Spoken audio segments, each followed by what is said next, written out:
I didn't get any interviews my first time around. I got a job through the CDO and did this amazing summer internship actually at Citigroup, working in their financial innovation group, which at the time was a lot less nefarious than it sounds saying that now. But it was building cost of capital models for information poor environments. So it was emerging markets and dot-coms. It was really neat. But what I learned was do the following. Write down, literally, this is what I did. I wrote down the 20 interview questions I was likely to get, and then I made up an answer for each one. Made up in the sense of thought through, not fictionalized. And then I literally, and my roommate thought I was nuts, I sat there and I read them out loud to myself.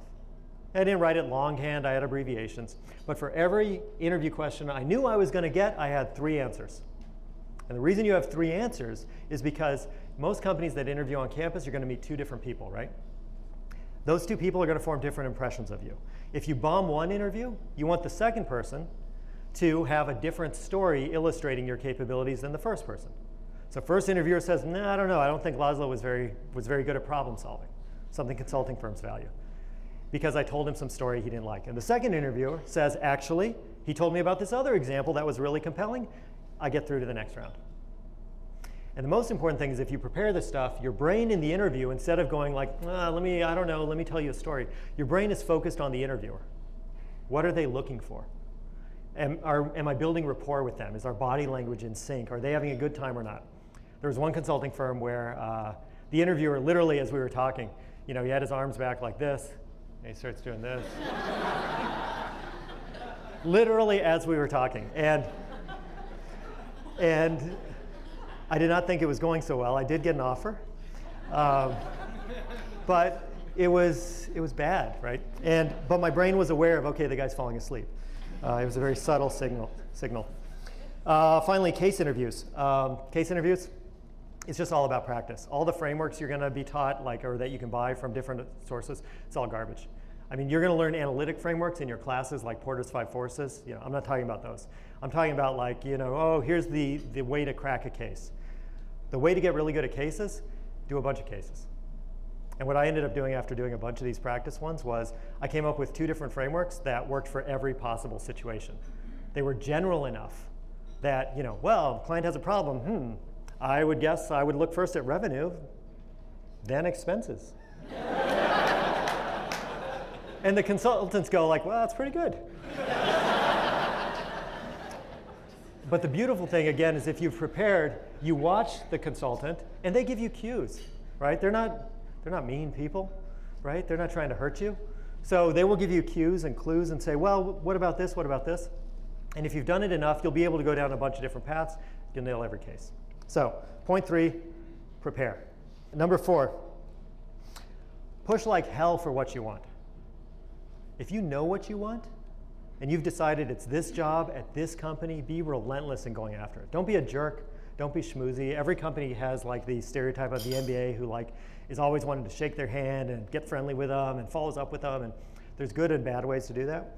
But if you know what you want, pursue it politely, thoughtfully, but relentlessly.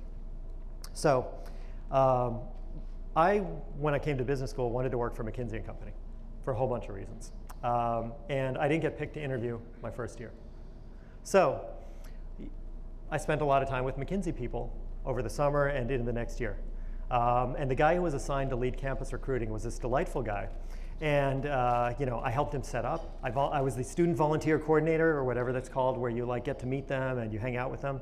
I did well in case competitions. I organized special events. He wanted to come on campus and do resume workshops because he was an alum of the school, and I thought I'll be helpful. I did all that. I submitted my resume. I didn't get picked for an interview. My second year, when it really, really matters, I didn't get picked. I called him up, and I said, basically, WTF. And I said it politely, and he said, well, I'm sorry, but your resume just wasn't distinctive enough. And I said, but you know me. I'm special, I'm smart, we've done these, He's like, yeah, but in the stack of resumes, it just didn't stand out. And that was it. That was it for McKinsey for me. Until their Budapest office called me. Because remember what I said about path dependency being important. I'm ethnically Hungarian. My family's Hungarian. I speak some Hungarian. I mentioned that on my resume. And it turns out it's really hard to find American-trained MBAs who speak Hungarian. So side tip, study Hungarian. It's a real easy language. So I got an interview with the Budapest office, and lo and behold, I got an offer. And I remember the moment and the hotel I was in, and it was just like, it was awesome. It was just this amazing experience. And then I'm talking with the office, and I also, by the way, in parallel, I got an offer from BCG, because I want to be in consulting for their New York office or for their Budapest office.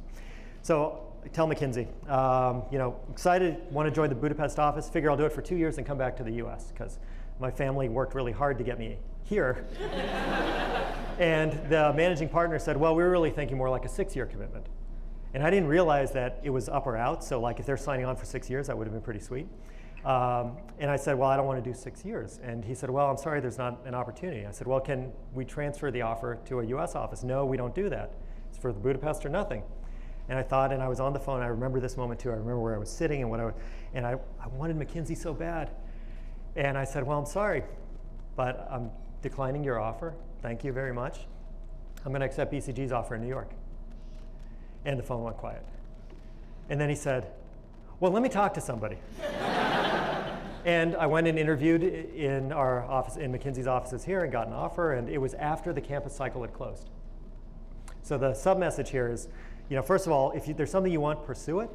But there's also a whole bunch of opportunities that don't show up on campus. So apply for the stuff that's not on campus. Apply for all the other jobs companies list. If you've got a target company, go after it.